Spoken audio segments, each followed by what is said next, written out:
Question number 40, describe the electrolytic refining of copper with diagram. जो copper है उसको हमें इलेक्ट्रोलिटिक रिफाइनिंग से प्यूरिफाई करना है।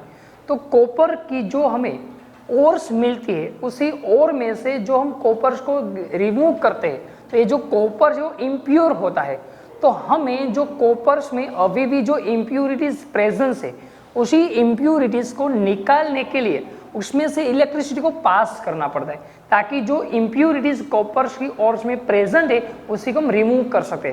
उसी प्रोसेस को हम इलेक्ट्रोलिटिक रिफाइनिंग प्रोसेस बुलाते।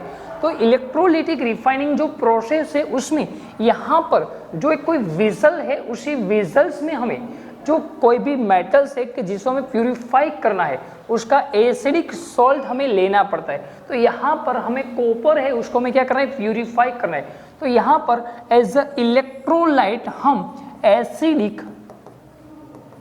कॉपर सल्फेट को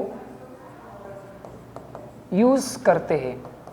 तो यहाँ पर जो एसिडिक कॉपर सल्फेट का जो सॉल्यूशन है उसमें जो इलेक्ट्रोड्स या तो प्लेटिनम्स या तो जो कार्बन से उसके इलेक्ट्रोड्स को रखते हैं, और यहाँ पर जो एक इलेक्ट्रोड्स है उसको बैटरी के पॉजिटिव चार्ज से और दूसरा जो इलेक्ट्रोड्स है उसको बैटरी के नेगेटिव चार्ज से कनेक्ट करते हैं। तो यहाँ पर जो पॉजिटिव चार्ज है उसी पॉजिटिव चार्ज वाले इलेक्ट्रोड्स को हम एनोड्स बुलाते हैं, और जो नेगेटिव चार्ज वाला जो इलेक्ट्रोड्स है उसको हम कैथोड बुलाते हैं।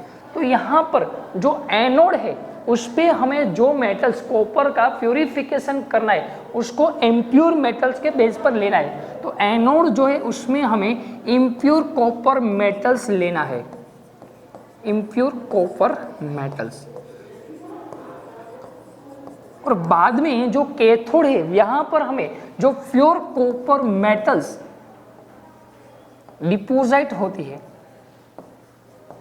कैथोड जो है वहां पर प्योर कॉपर मेटल डिपोजिट्स होते हैं। अब जैसे ही हम यहां से करंट को पास करते हैं तो जो इम्प्योर कॉपर मेटल्स है वो यहाँ से इम्प्योर जो कॉपर मेटल्स है वो एनोड में से इलेक्ट्रोलाइट जो सॉल्यूशन है उसमें डिसॉल्व होती है, और बाद में जो यहाँ से कॉपर जो है वो कॉपर +2 में कन्वर्ट होती है, और बाद में जो कॉपर +2 जो इलेक्ट्रोलाइट सॉल्यूशन है उसमें से ये जो कॉपर +2 है वो फिर से जो कैथोड है वहां पर as a pure copper metal submit होती है।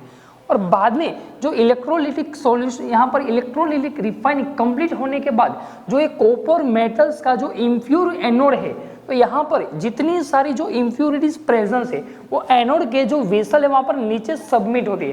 तो यहीं पर जो इम्प्योरिटीज हमें एज अ मिलती है उसी इम्प्योरिटीज को हम एनोड मड बुलाते हैं। तो ये जो था वो था इलेक्ट्रॉनिक रिफाइनिंग ऑफ कॉपर